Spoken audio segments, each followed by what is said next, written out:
Wala kajingle tap vote kadega kam kabade bantep hi tang marwe shimet.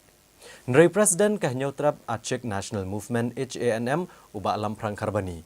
Ulabo ekador hakirinsan social media ban peni bula tap eka vote jong u haka kerteng jong ka kertong jong kesang NPP i Dr. Ampurin Lingdo.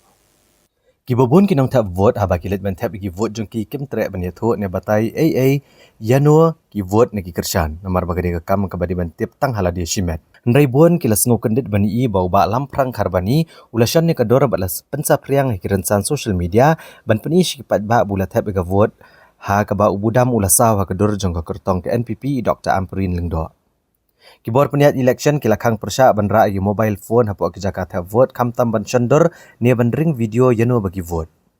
Haga bedai bakani ke jingle jong ba alam prang u Chief Electoral Officer ke jela u Dr. BDR Tiwari ulong bagat tanat election kali ojing tip halor kini ke jingja bat kalashim khia bat u returning officer jong ke Shillong Parliamentary Constituency ban u jorek e jahar.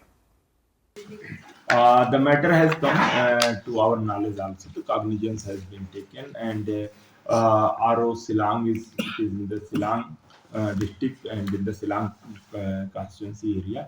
So, if FIR being filed. There was an incident also today where a person that the matter. So I am telling you, once the matter has come to our knowledge, and RO also taken cognizance and needful appropriate action is taken. So one person votes be counted as invalid, sir?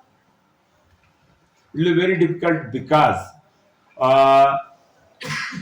it is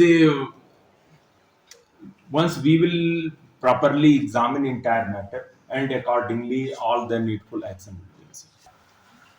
Wherever any such violation in purview of the ECI's instruction, accordingly all the action will be ensured at the level of the district in respect to if any reported case of MCC violation. Commenting anything in the social media wherever it come in the purview of the MCC violation, accordingly action.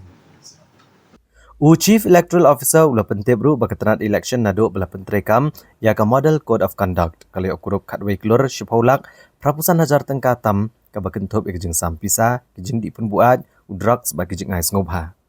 Ulong baka pisa ke beli okurup kalong saupu arlak sanpu prahajar tengka layo okurup eka kiat ke basyongdor nyup saulak prapukenda hajar tengka u drugs basyongdor sauklur prapaulak tengka kijing ais ngobha ke basyongdor iwei point iwei san laktam bat kiwei ke basyongdor san klur nyup saulak tam.